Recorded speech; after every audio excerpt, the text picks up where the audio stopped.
Hi, welcome back to Wallflowers. So today I fancied a little bit of comfort food and wanted to make a nice little treat for the family. So we're going to make fruit flapjacks with a twist. So we're going to start off by adding the butter. So we've got 150 grams of butter. Thank you, Mr. Wallflowers.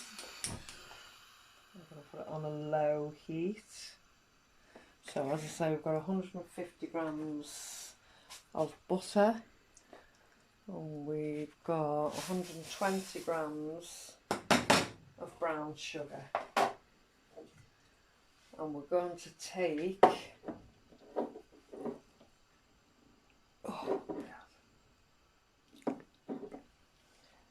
if I can get into it, I'm not going to stress.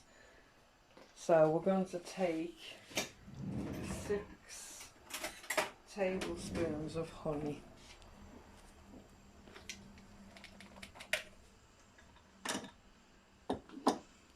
Thank you, Mr. Wallflowers.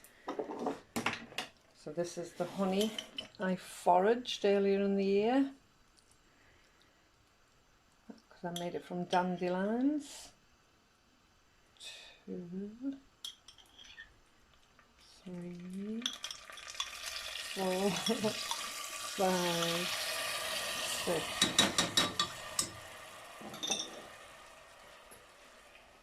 Okay.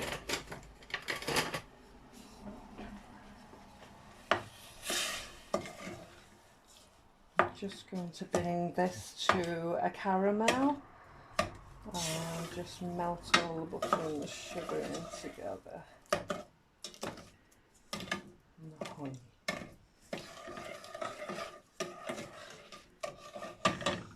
So if you remember, we made the dandelion honey. The video should come up as a tag. You'll be able to go and watch that video how to make it. So the ingredients in this recipe are as I'd like to have most of the time if I can. So as I've just said, the foraged is the dandelion honey, the grown is the fruit to make the jam for the filling, and the bought is everything else. So we have got a nice mixture. Just bringing this like this butter to be completely melted before I add the oats.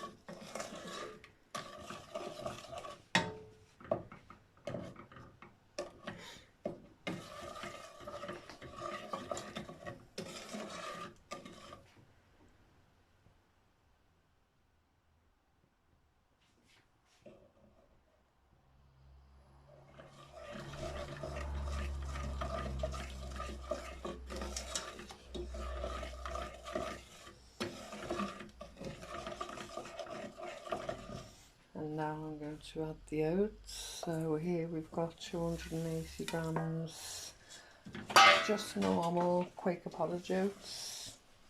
Other brand names are available. So basically I pick these up when we go shopping at the Food Initiative. Let's turn that down here. I'll let this totally absorb.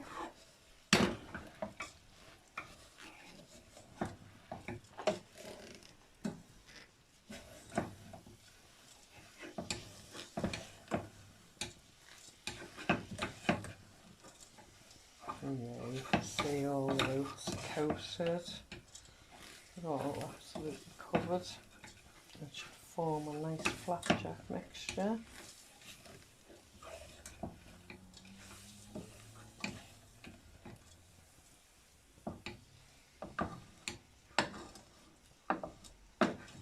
Okay, so what I need to do now is divide this, because I want to do 2 layers of the flapjack mixture.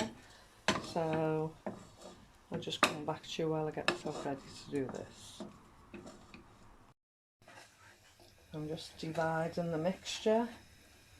So I've got enough for the 2 layers.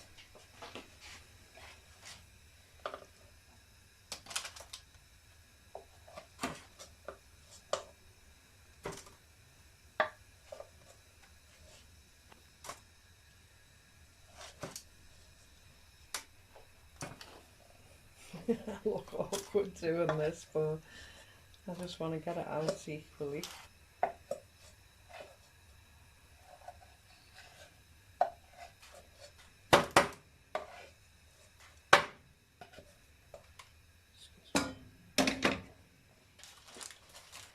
That might be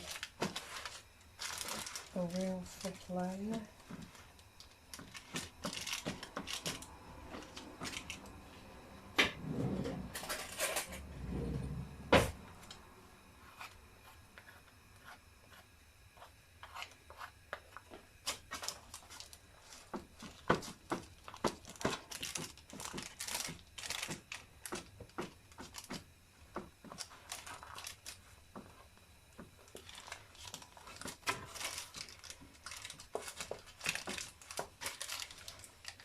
You know, I'm actually just going to pour it all in and then make another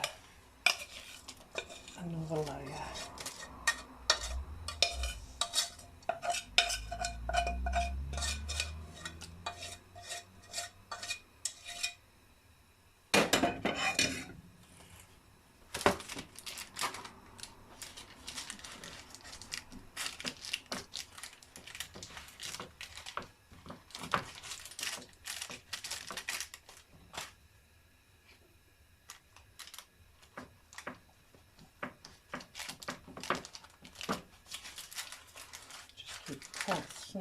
Pressing down, it's warm, it's gooey, and it sticks to everything, but eventually it'll flatten down.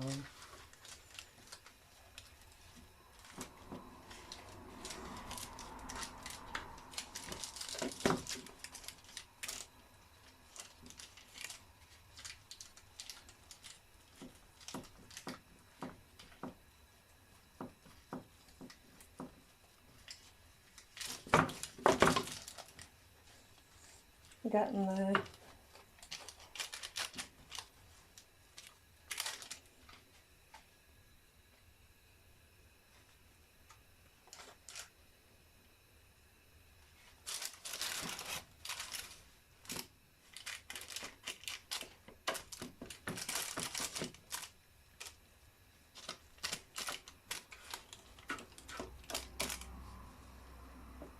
Concentrating too much, trying to flat it down, forgetting to speak. There we go. That'll do us.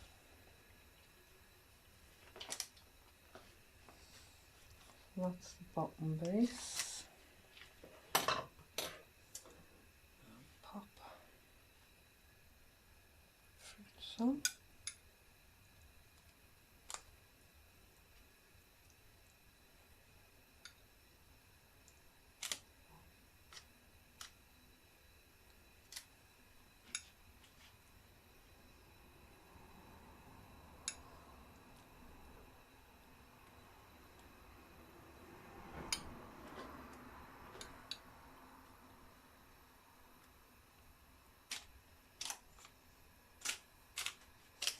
Bearing in mind we're going to have another flapjack layer on top, so there should be enough for it to dry and absorb through, so it won't be so jammy once it's baked. I think that should be more than enough. And I'm just quickly going to knock together another layer, and then we pop that in the oven for 20 minutes to get a bake on. So I'll come back to you when we're about to pop it in the oven. Okay, so I've knocked up another batch of the flapjack to put on top, and then I'm just going to lay it, try to spread it out fully over the top.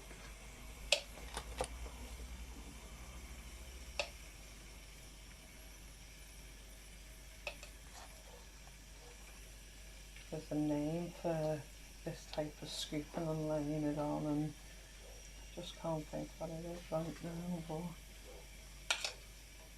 we do it with butter and ice cream, and we do the shaping and the thing. Well, that's the kind of twist I'm doing to flick the oats over to try and fill the gap. It's not fontanelle, but it's something along those lines. Any ideas, Mr. Wallflowers? Nope. As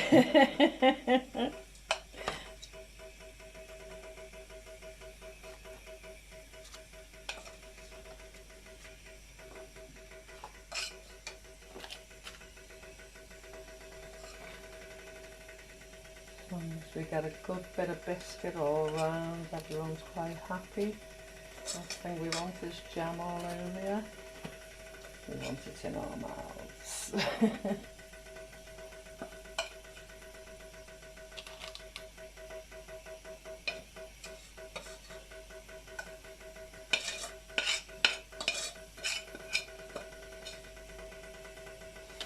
Try and patch up the holes now and pat it out equal like before.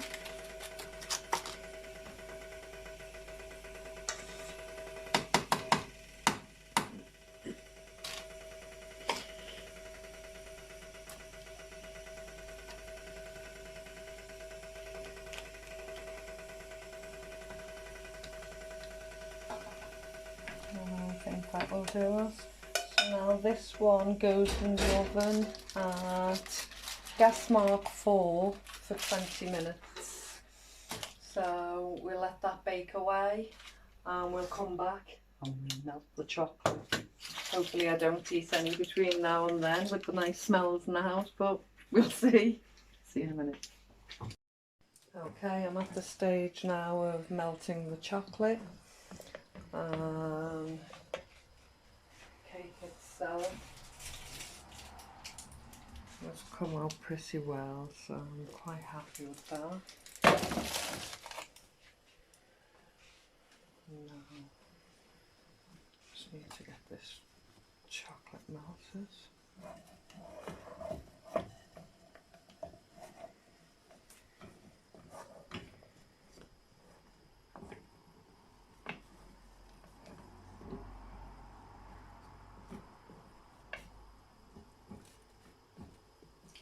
Me. And I was really good whilst I was waiting for the cake to bake, so I hadn't touched any of the chocolate. In regards to the video, the recipe, so I used twice the amount for the flapjack, so just double that. But I carried on. I've just done 250 grams of the white chocolate. So that should be enough for a nice little pretty topping.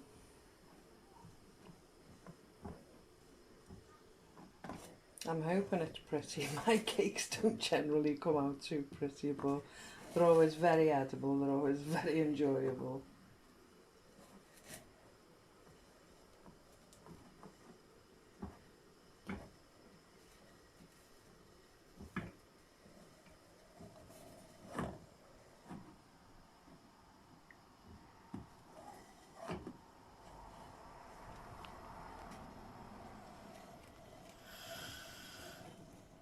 So I had some white chocolate in the house. I had, oh sugar, that's starting to burn. I had some white chocolate chips, but of course my son had eaten them.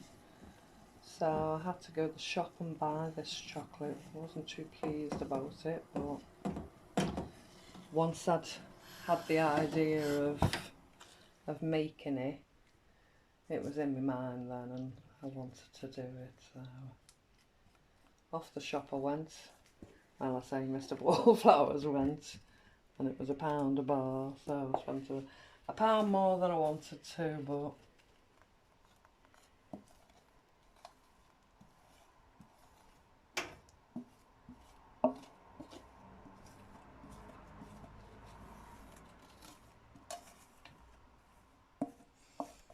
let my son lick that clean when he comes in. Get this as much covering as I can.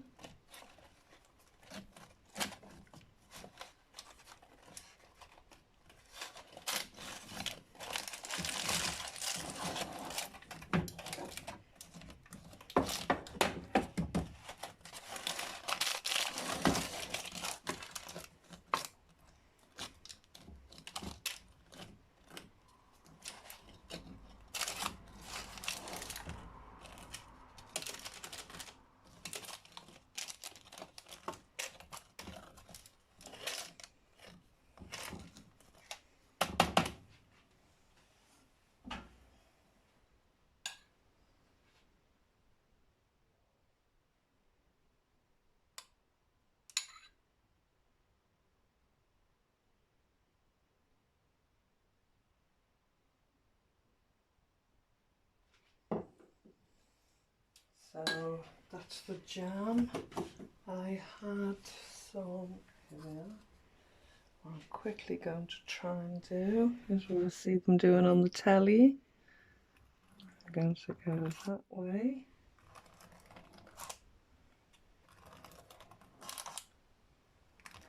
So this is literally just a toothpick.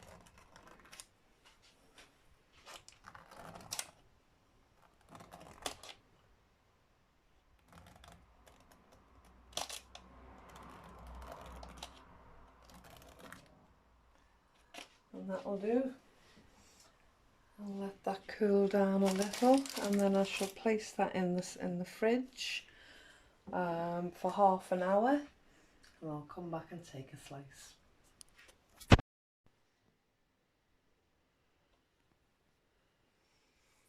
now it's done, I can actually sit down and relax and have a taste.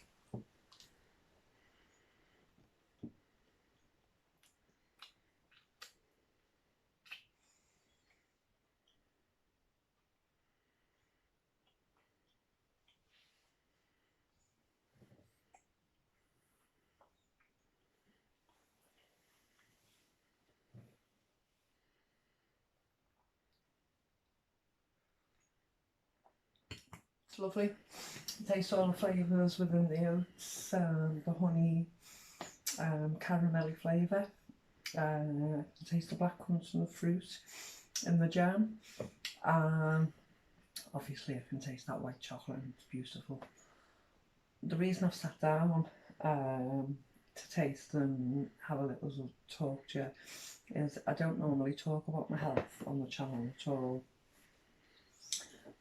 For a number of years now I've suffered with chronic pain, and it started off just in the pelvic area. Now that's both bilateral and back to front. It's quite an ordeal. It's quite painful, as I say, it's chronic pain. I'm not a pharmaceutical fan, so I try to take as little as medication as I can. So when it gets really severe, I end up taking painkillers round the clock, and sometimes it can be just for a few days, sometimes it can be a couple of weeks. I don't like it when it gets that long, obviously I don't like the pain, but I just don't like the rhythm of taking the tablets and medication. So recently we had a scare, not a health scare, because the health situation from start to now is still exactly the same, but we came across a diagnosis called cardiac equine. And as I've been suffering chronic pain for a number of years, I've actually researched a number of different things that may be causing my chronic pain.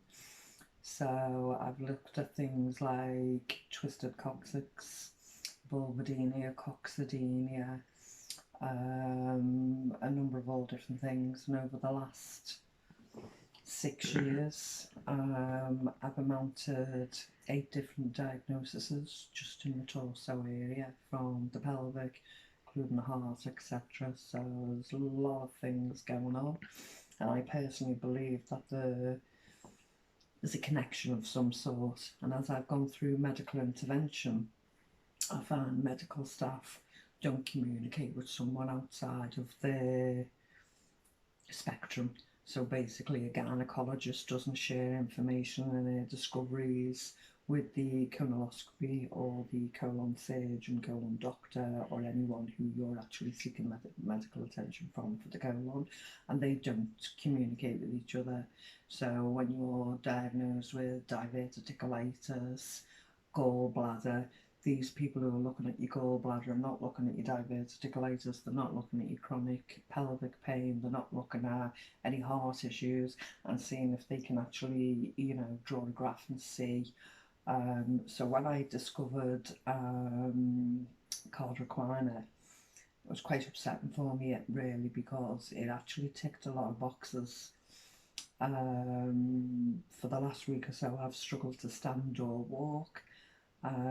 Pelvic pain has been absolutely excruciating. I've been having heart flutters, and been really emotional and painful and a lot to go through.